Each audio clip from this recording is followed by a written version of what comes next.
Ladies and gentlemen, there comes a moment when the mirror no longer reflects who you used to be.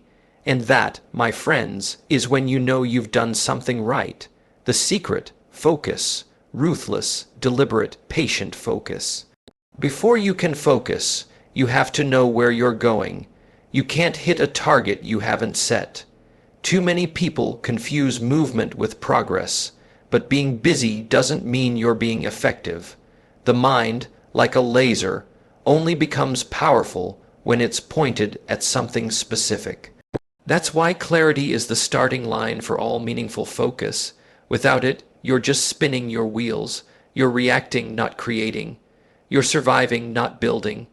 Clarity is when you take the time to define what really matters to you. Not what your friends want, not what society applauds, not what's trending online, but what you value, what you were built for. And clarity isn't something that arrives fully formed in a single moment. Sometimes it's a quiet discovery over time. Other times, it's a hard decision you finally admit to yourself. But it always starts with honesty. You can't lie to yourself and expect to focus. You can't pretend you want something just because others want it, and then expect your focus to stay alive. Your mind will always wander if your heart isn't in it. Once you get really clear, something powerful happens. Distractions lose their power, doubts get quieter, the path begins to shape itself. You don't have to chase everything anymore because you've chosen one thing. Clarity simplifies life. It doesn't make it easier, but it does make it cleaner. You start measuring your days not by how much you did, but whether what you did lined up with who you want to become. People waste years solving problems that don't belong to their purpose. They climb ladders only to realize the ladder is leaning against the wrong wall. That's the cost of unclear living. But when you take the time to figure out your aim, your focus becomes a tool, not a burden. You're no longer hustling just to keep up. You're moving with intention. You're no longer exhausted from everything. You're energized by one thing. Clarity also protects you. It keeps you from overcommitting. It helps you say no without guilt. It makes your yes stronger because it's rooted in something real. And clarity doesn't mean knowing the whole plan. Just the next step, clearly enough to walk forward without hesitation. That's all you need to get started. Focus will take it from there. So, don't rush past clarity. Don't confuse ambition with direction. Take the time to decide who you want to be, what truly matters, and what your life is about. That moment of clarity might just be the most productive moment of your life. Once you have it, focus becomes natural, effort becomes aligned, discipline feels lighter, and progress finally becomes predictable. Because clarity doesn't just precede focus, it creates it. Most people live their lives tasting everything and mastering nothing. They dip their toes in this, dabble in that, chase one idea today and another tomorrow. They get excited easily, but they don't stay long enough to see anything through. They love the start, the thrill of a new beginning, but they resist the grind that comes after the excitement fades. And so they move from one thing to the next, never digging deep, never fully committing. They say things like "I'm trying," or "I'm exploring my options," but what they're really doing is avoiding the discomfort that comes with real commitment.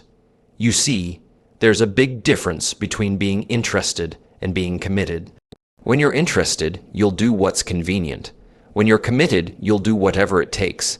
Dabbling keeps you in the shallow end. Commitment forces you into the deep water, where you learn how to swim, how to survive, how to grow. Dabbling is easy, it's safe. It doesn't expose you to much risk, because you always have one foot out the door. But that's exactly why it never leads to transformation. You can't become great at anything halfway. Half effort leads to half results. People wonder why they're stuck, why they're not growing, but they're only giving fragments of their energy, bits and pieces of their attention. They haven't gone all in. And here's the truth: the world doesn't reward dabblers, it rewards finishers. It rewards those who stay long enough to get good, to get strong, to get sharp. Mastery requires more than interest. It demands obsession. It asks for your time, your energy, your full presence. And that's why most people don't make it past the first obstacle. The moment things get hard, they retreat. They tell themselves it wasn't meant to be.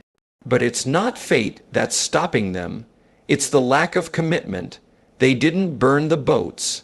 They left an exit open, just in case it didn't work out. And that one thought, that little escape plan, is all it takes to break focus and kill momentum. But when you committrially commit, something changes. You stop asking whether it's going to work.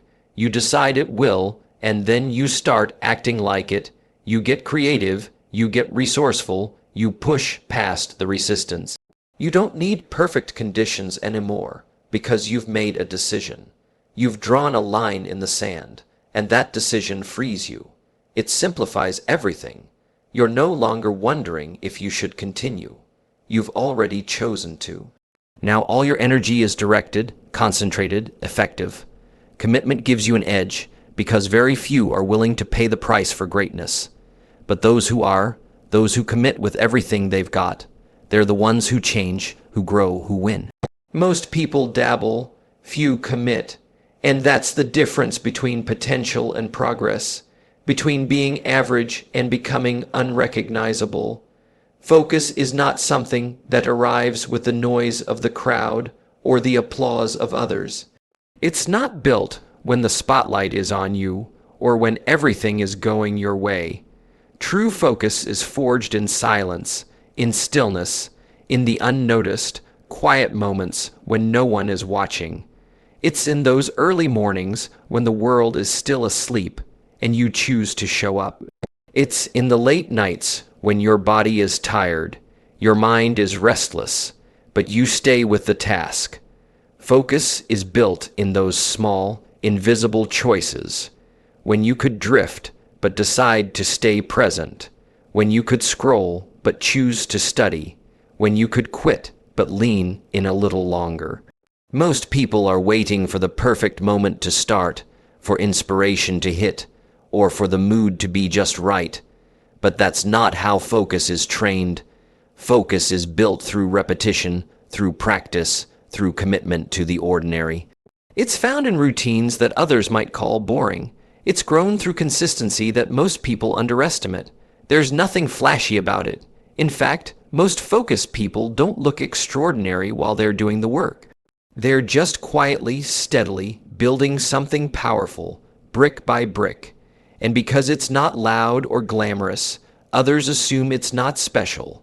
But that's where they're wrong. The real transformation is happening in the silence. It's in those moments when your phone is out of reach, when distractions are pushed aside, and it's just you and the work. No recognition, no feedback, no applause, just pure effort, pure intention. That's when focus becomes real. You start to teach your mind to stay, to settle, to choose depth over speed. You begin to realize that mastery doesn't come from multitasking. It comes from sustained attention, from narrowing your world for a while so you can go deeper, not wider. And the truth is, those quiet moments are where confidence is built too. Because you start to trust yourself. You start to see that you can do hard things without being told, without being reminded, without being motivated by others.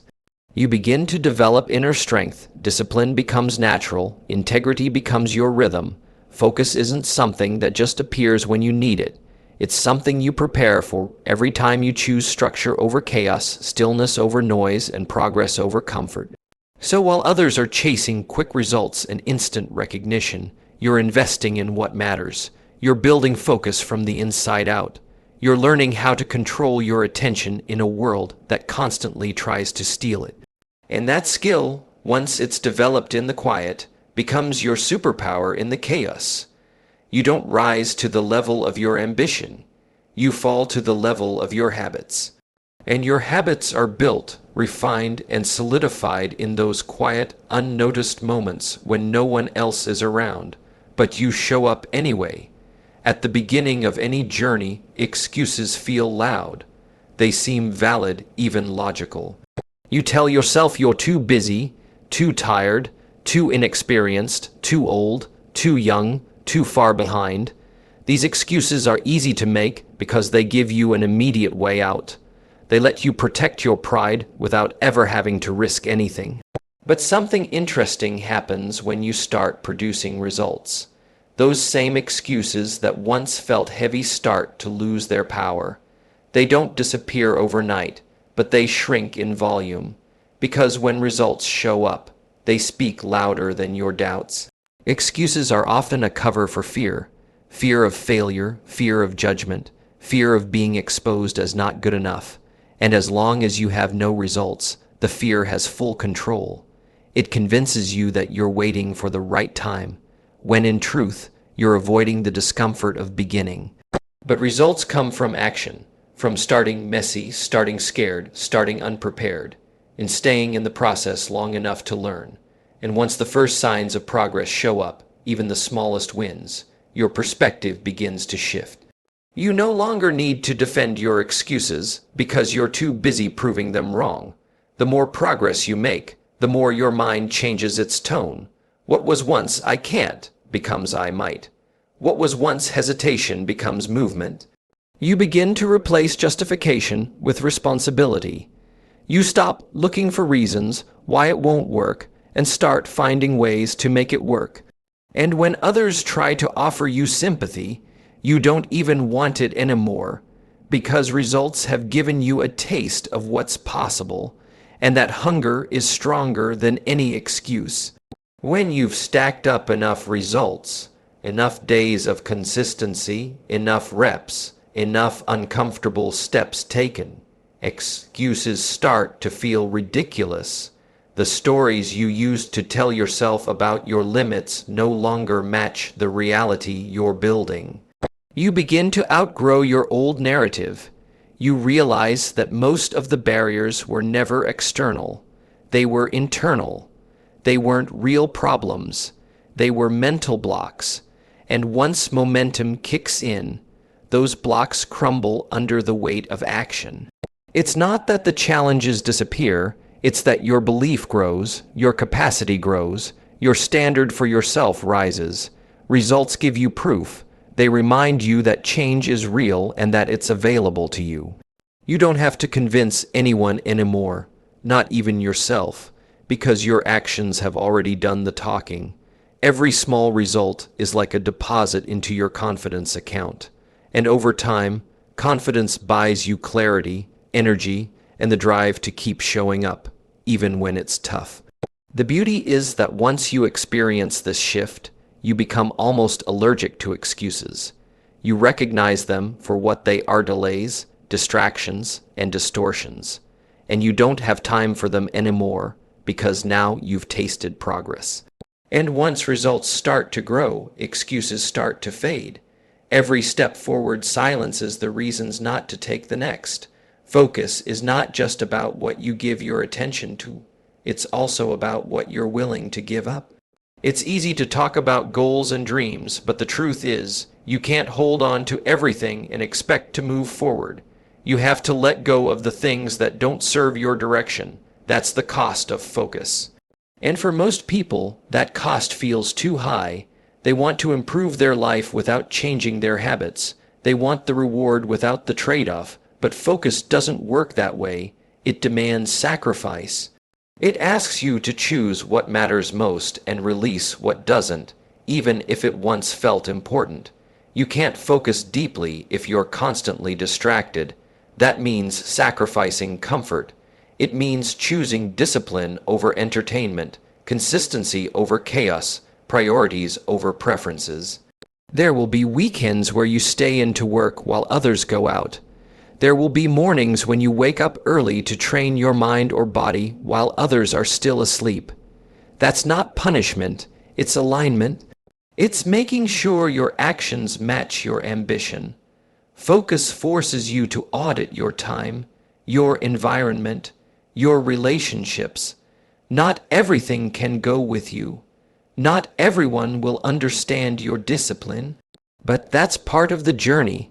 The deeper your focus, the greater the clarity. And with clarity comes the recognition that some things simply don't fit anymore. Scrolling endlessly on your phone doesn't fit. Engaging in drama doesn't fit. Saying yes to everything doesn't fit. You start to see that every yes to something unimportant is a no to something that matters. Focus sharpens your awareness.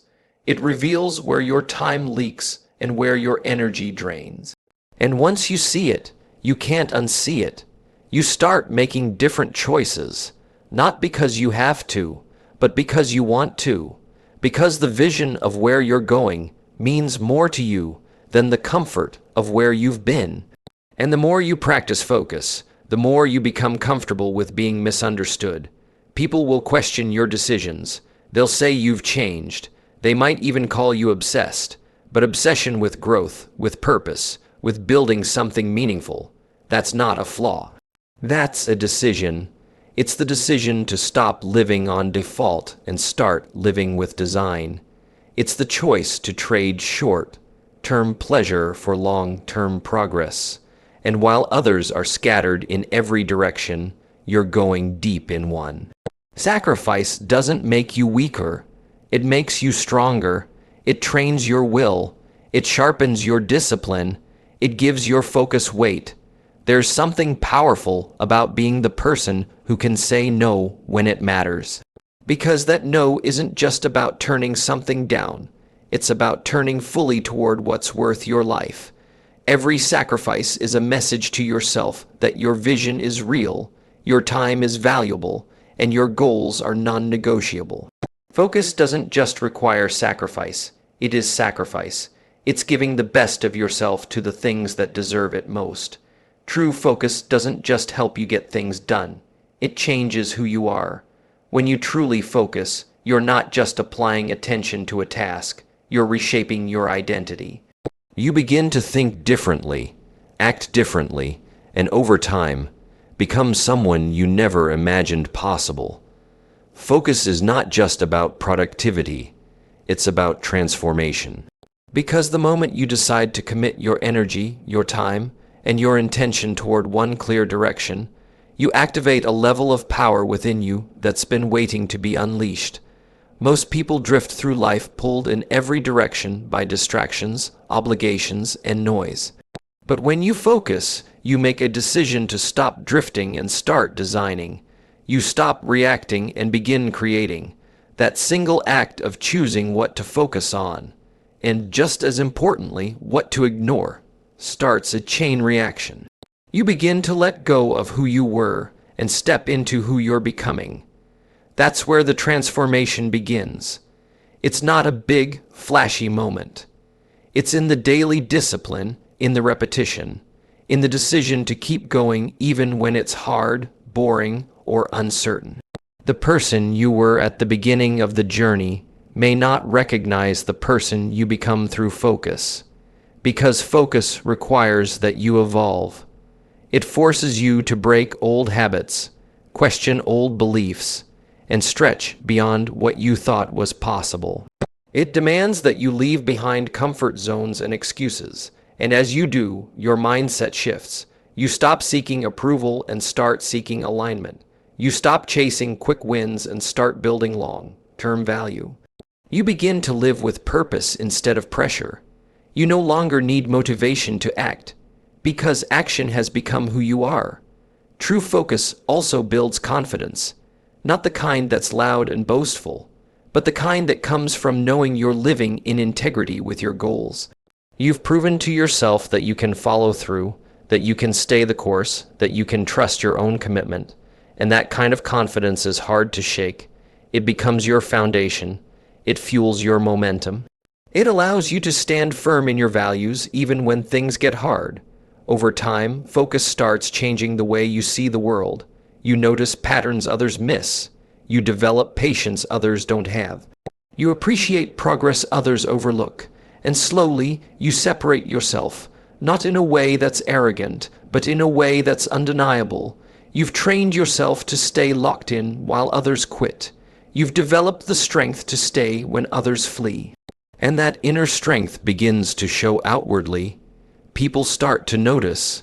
They ask what changed, and you know the answer: you did. Because focus isn't just about doing more, it's about becoming more. It's about turning intention into identity. When you truly focus, you don't just finish the task, you become a different person in the process, a stronger one, a sharper one, a version of yourself that your past self could only dream about. That's what true focus does. It transforms you from the inside out.